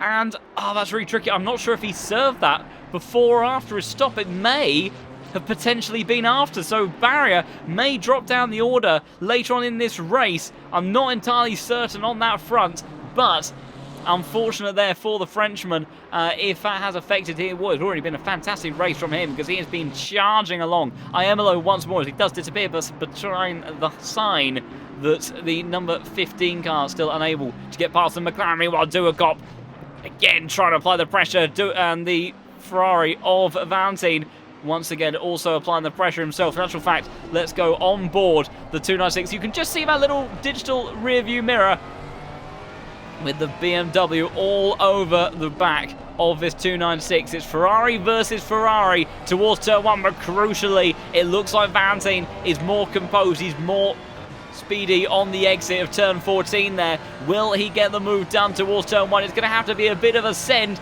and he does show the nose. Does he look to send down the brakes? He doesn't, and Duacop is too far back. Oh, he's gone deep on the brakes, so forward to Campo, and it's side by side between these two. We'll go on board with the BMW because he's going to have a great view of all of this kickoff. Bischoff and Schwanker battling as well, but it's nowhere near as intense, I don't think, as the two Ferraris side by side through turn 2. Valentine trying to keep his nose in it towards turn 3. He can't. De Campo gets the power down, and he holds on to the position, and they will stay like that as they head up towards turn 4, unless Duacop's got anything to say about it. He does back out of that run. That's a very tricky portion of the circuit to get a move done. Meanwhile, we'll try to see if we can catch the fight that took place between Marco Bischoff and Robin Schwanker as they head down towards turn 1, and the McLaren sends it up the inside on the brakes then, gets it done pretty nicely.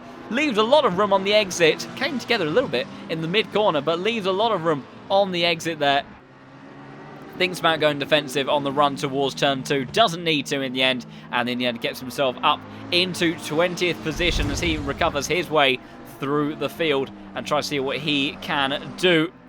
Meanwhile, 2 followers away from 850 if you are enjoying this incredible race as Gronewald has come into the pits, and surely that's for a drive-through penalty. Literally minutes away from closing out this race, and the Unicorns of Love Driver, who looks so competitive throughout, is the next to suffer from the track limits around this circuit, and he will lose a plethora of positions there. Duacop will be a benefactor. That gets him into the top 15. And where's Valentine Barrier? Valentine Barrier? I can't even see him. Where has he gone? Valentine's in the pits. So Valentine has come into the pits. It's all kicking off. Gronewald's come out just in front of De Campo and Florian Duacop. Florian Duacop is going to end up being the driver of the day by the looks of it, with all these positions gained. If he can make another one stick down the inside of De Campo, the 296, has he got any grip to fight with? I don't think he does. And Duacop does get the move done, and it's 16 positions gained for the BMW driver. He slots in behind Gronewald, who's just suffered his own attrition as they fly in towards turn 4. But disappointment for Valentine, disappointment for Tobias, and opportunities still on the horizon for the likes of Castorino. Aston Martin versus Aston Martin between Niels and the Italian, as they look to see, with just a couple of laps left to go, will there be a swapping of positions? Jardier is closing in on this fight as well. Iemelo made a mistake on the last lap. It's given Wietschork a bit of breathing room. It's also been promoted to P9 with that drive-through from Tobias Gronewald there. As now coming in towards the final corner, Castorino.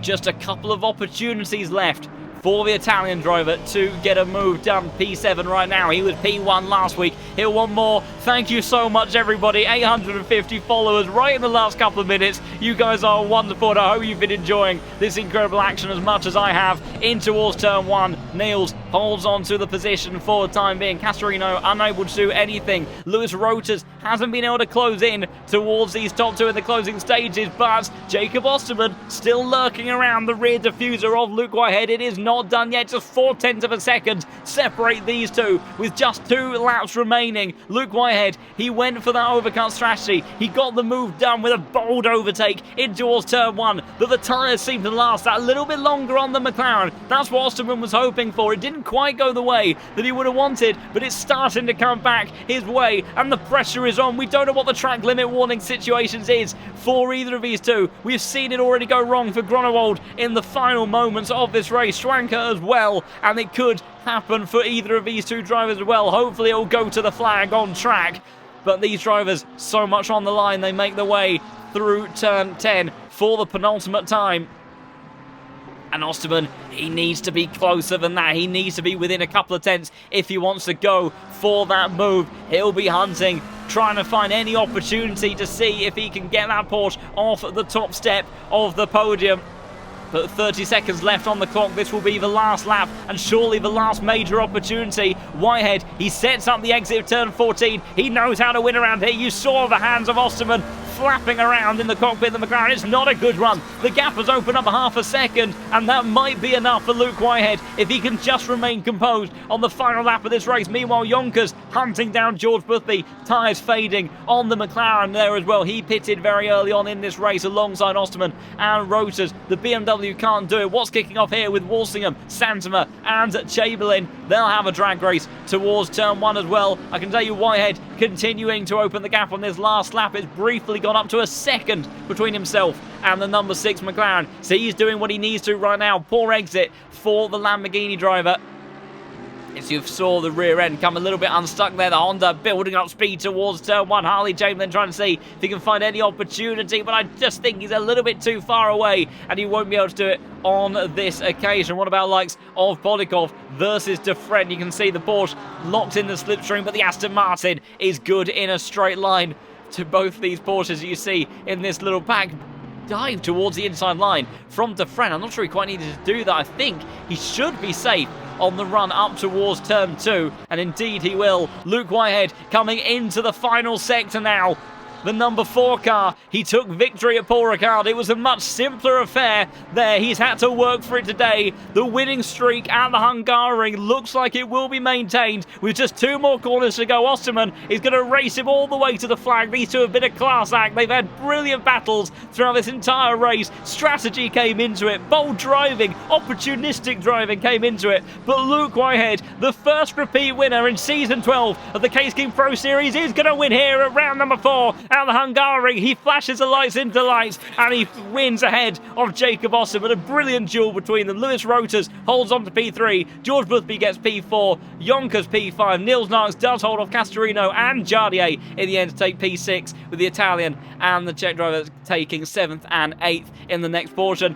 Dennis Fietschook, a brilliant drive from him, takes P9 ahead of Iemelo. Florin Duacom also deserves a special mention as well, as he was still continuing to move his way forward in the end. P14 for the German drivers. Fantastic stuff from him. And this train of cars battling to the end. It will be Steyer that takes P16. A great result for the Mercedes driver ahead of Santimer on his Tier 1 debut. Walsingham and Chamberlain following in suit then for that group. Polikov versus Janis Rangers. It's going to the flag. Defren just ahead of his train as well. It's very close between the 3 of them, but Polikov does hold on to 24th place ahead of the number 12 car in the end. Of course, there may be a few post-race penalties that influence things just a little bit. Grant Korek has stayed in the server, but disaster for the number 2 driver in the server. And on the LFM platform, of course, as well. One of the greatest, a champion in his own right, a multiple race winner, one of the most dominant seasons that we ever saw in the Case King Pro Series, but not the day that the number 32nd place car would have wanted. Antonio Fedeli rounding out this grid, I think, alongside Michael Frey, and this race around the Hungaroring will come to a close in just a moment as these drivers round out their final laps. Michael Frey putting on a show, drifting his way through. Had a great qualifying, but not the day in the race that he would have wanted. And the Swiss driver will cross the line and close out what has been a brilliant evening of racing goodness. The Hungaroring It's a circuit that sometimes people get a bit worried about, that you might have a boring race.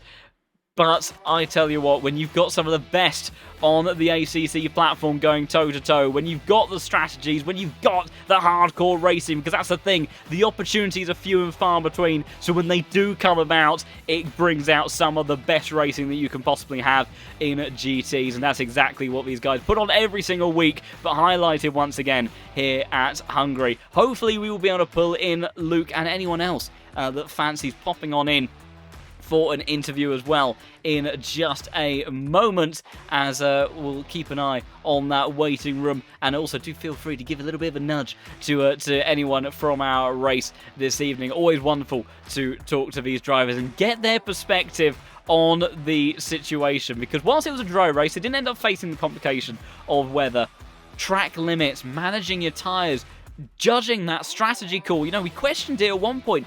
Did Luke Whitehead make the right call in staying out as long as he did, but not going for such an aggressive overcut in the end?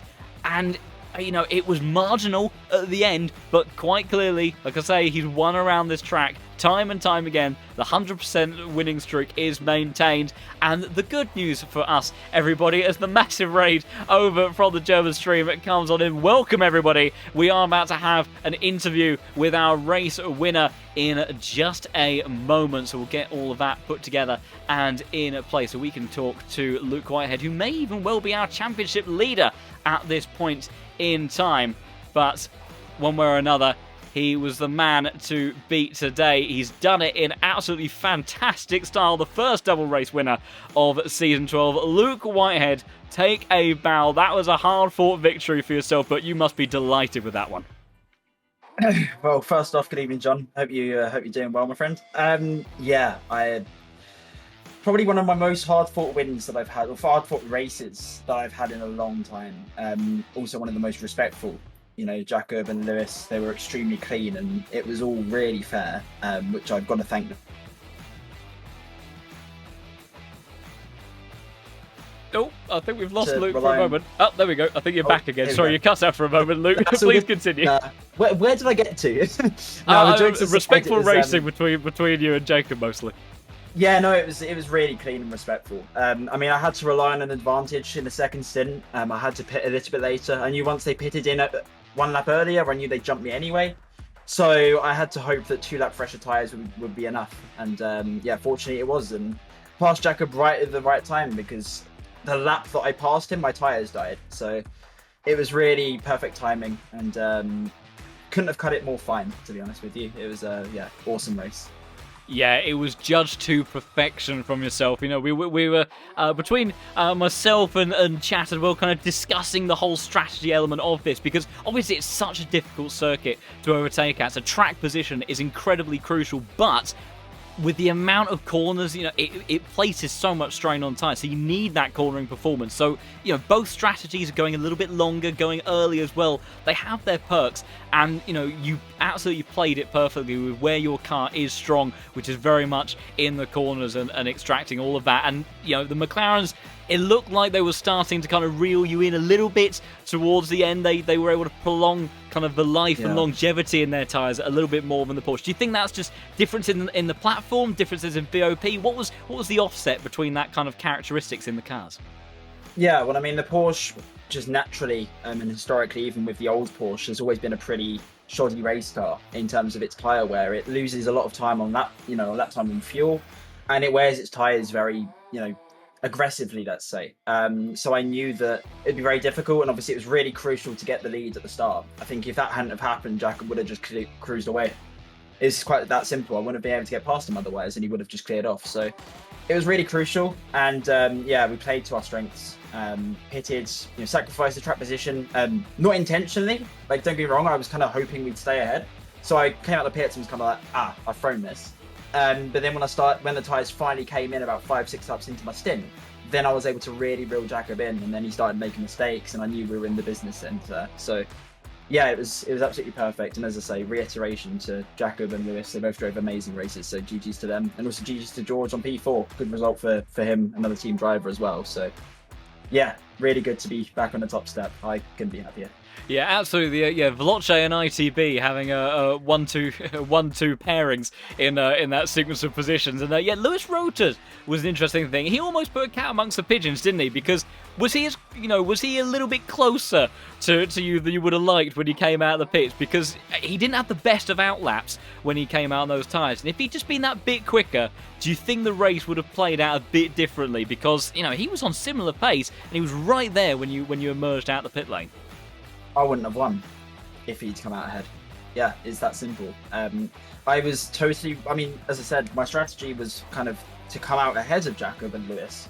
And then once I didn't, I was like, oh, am I going to be behind Lewis now? And I was really fortunate that he had a bad outlap. Otherwise, I'd have been, on the back foot. We already were anyway, but even more so. So it was really crucial that they came out ahead. And then, it was all about just concentrating on that car ahead, because I knew if the Porsche's really good traction and acceleration off the last corner, they wouldn't attack me. They wouldn't be able to reasonably attack. And obviously Jakob had a go into turn 1, but he shot 10 miles wide because obviously he couldn't get enough of an overlap, without going really deep into the braking. So I knew I had that on my side, and then I could just focus on my own race, focus on catching Jakob, and of course it paid off in the end. So hope you guys enjoyed the race as well. It was certainly very good, very much fun from my end. Oh, trust me when I say that, the pair of you diving over on one another, the battles that you had on the opening lap throughout that race, it certainly gave me some issues trying to keep up with all the action, but we wouldn't have it any other way. It was absolutely incredible racing and a very, very well-deserved victory from yourself. Heading in towards these next portions of the championship then, because the standings have already come through. Just 30 points separates you and Osterman. Osterman's still in P1 of the championship, but very close between the pair of you, and then Lewis Roters nipping at your heels in P3 in the standings. But we head over to home country for both you and I, Donington Park, for round number 5 of the Pro Series. What's the thoughts and feelings taking the Porsche over to that one then? I mean, I have no real idea, to be honest. It's always hard to know going into it. I mean, Donington's never been a particularly strong track of mine, unless it's raining, which I pray that it is. I was hoping for rain this round, honestly. But I guess we'll see. I know the Porsche and the McLaren are pretty evenly matched, at least from what I've tested between them. Obviously, the bot will change. It always does. So we'll have to see what happens with that. My hope is just that the Porsche will be as good in quality as it was here, so that we can hopefully snag a P1 or at least a top position, and then just hold it. Because as I say, Donington is even harder to overtake than it is here. So we'll see. I'll just get the prep in, and you can only do what you can with what you've got. So I'm entering with an open mind, but I'll do the same job as I can, regardless of what circumstances. So I'm looking forward to it. Absolutely, and I can guarantee you so are we, because if it's anything like what we had this evening, we're going to be in for another stellar one. Fantastic stuff from you, Luke. Big congratulations on the amazing victory tonight, and thank you for hopping in for an interview. Always a pleasure to talk to you, and we shall thank you. We'll see if we catch you in the comments box again next week. Fingers crossed, mate. Have a good one. Take care of yourself. Take care, Luke.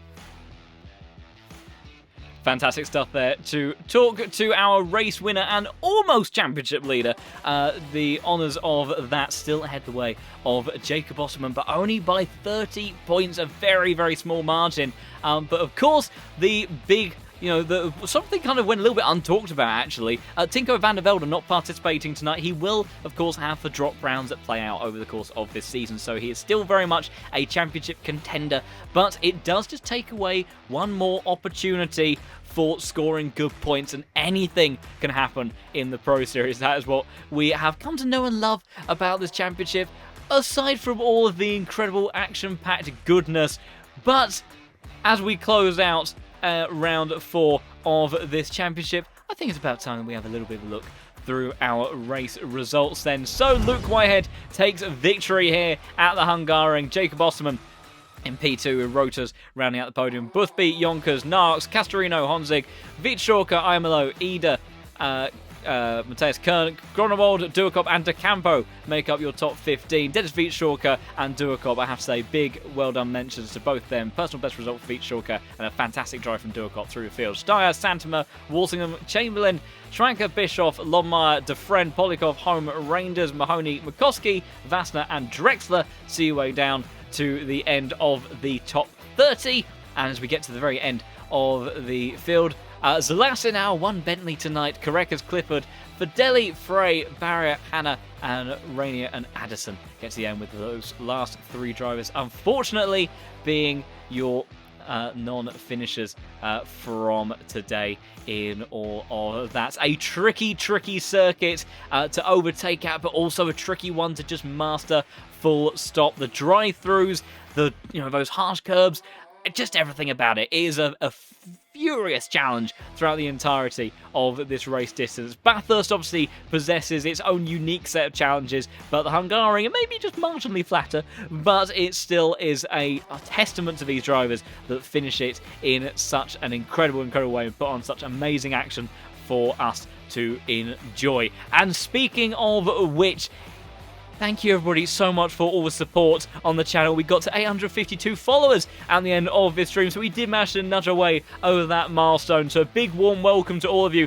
that have joined the stream. And if you want to get involved with some of this action-packed goodness yourself, or you fancy moving away from the comfort of your sofa or whichever the piece of furniture you're watching this stream from, and get involved in the racing action, then head over to lowfuelmotorsport.com, where you can get yourself a license and you can move your way up through the ranks of this incredible platform, where you can compete for some amazing prizes over in the daily races that we have, and also these weekly style championships with the Pro Series, the Endurance Series, and all other sorts of amazing goodness. And if the world of ACC isn't quite the thing for you, then R-Factor 2 is also a place where you can head to, where you can have some more sim racing shenanigans with single-seaters, nor just for goodness. If you just really want to throw everything in the kitchen sink at your sim racing experience, then you can also have a bit of a look-see at some of that as well as many other things.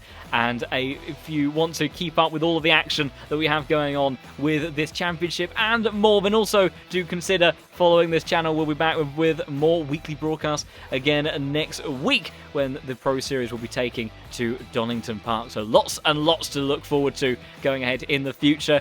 And if you also just want to be a part of this amazing growing community and share all things wonderful sim racing and real world motorsport as well, then also do consider joining the Discord server. It'd be wonderful to have you in there as well, as we continue to grow as one massive happy family. We're a supportive and a lovable bunch, really, and also I think very much evidenced by the wonderful people that we have had in the chat this evening. Thank you very much everybody for all of the kind words and all of the follows as well. It's been wonderful having you here and enjoying all the action with me, and I can't wait to see what the next races have to offer. But for this evening then, we'll catch you next week at Donington Park. But for now then everybody, it's goodbye.